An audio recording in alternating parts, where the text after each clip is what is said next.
Welcome to Episode 3 of The Six Shifts with Jan Berkins and Kari Yates, co-authors of Shifting the Balance, 6 Ways to Bring the Science of Reading into the Balanced Literacy Classroom, published by Stenhouse. In this series, Jan and Kari, with Stenhouse's Dan Tobin, address misconceptions and misunderstandings that have discouraged educators from incorporating the science of reading into the balanced literacy classroom.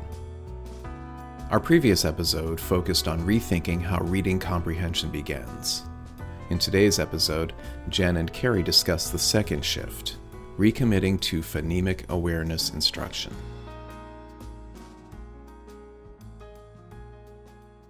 Welcome back to our podcast series on Shifting the Balance with the authors Jan Berkins and Kari Yates. Before we dig into Chapter 2 on phonemic awareness, let's take a step back and remind us why you wrote Shifting the Balance in the first place.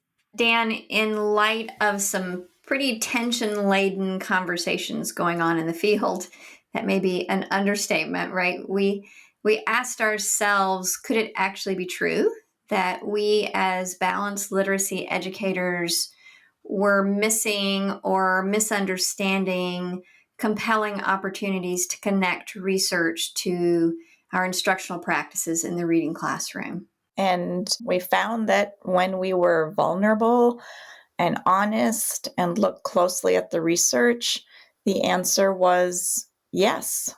There are some things we've been missing or misunderstanding. And so the next natural question for us was, so what can we do?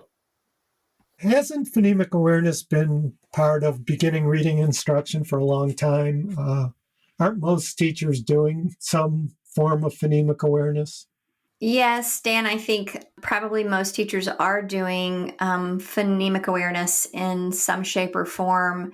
You know, it's true. It's been all around for a long time. I did a meta-analysis of phonemic awareness research as my dissertation in 1999, which was kind of the research heyday on the topic. So yes, phonemic awareness is not a new topic, but the current issue is that we tend to take a bit of a potluck approach to phonemic awareness instruction rather than being really intentional about it.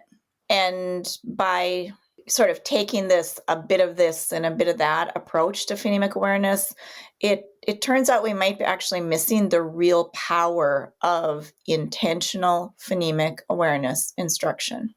So what were some of the misunderstandings that were getting in the way of children developing phonemic awareness? The first misunderstanding is a really important one. It's this misconception that phonemic awareness develops naturally, which it absolutely doesn't, because the use of phonemes in written language is a human invention.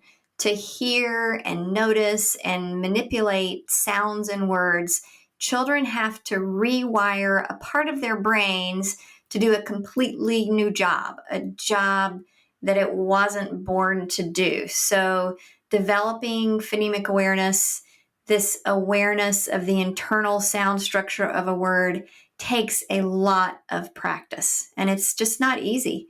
And it's up to us to make sure kids get enough practice. And another critical misunderstanding in this chapter, I think, is the idea, I think it's misunderstanding 3, that once children know all their letters and sounds, they're good to go. They'll be able to read. And children do need to learn their letter names and sounds before they will be able to read. That alone it's big work, but phonemic awareness is sort of like the other side of the learning to read coin. And phonemic awareness, we've found, is often the really underappreciated side of that coin.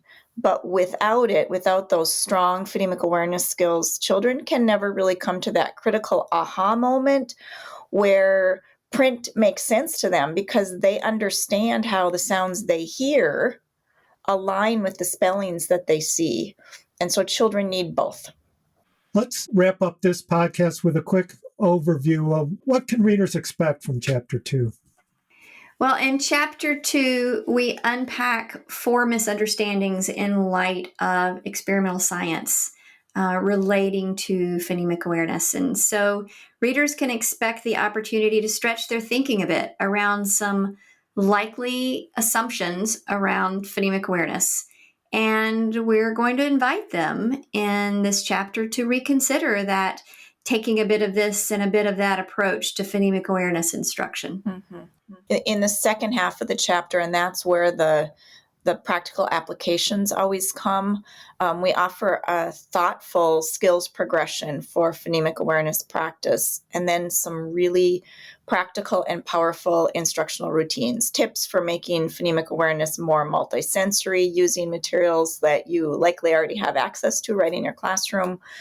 And this chapter also comes with some cool extra goodies that we've got hosted on our website, the6shifts.com.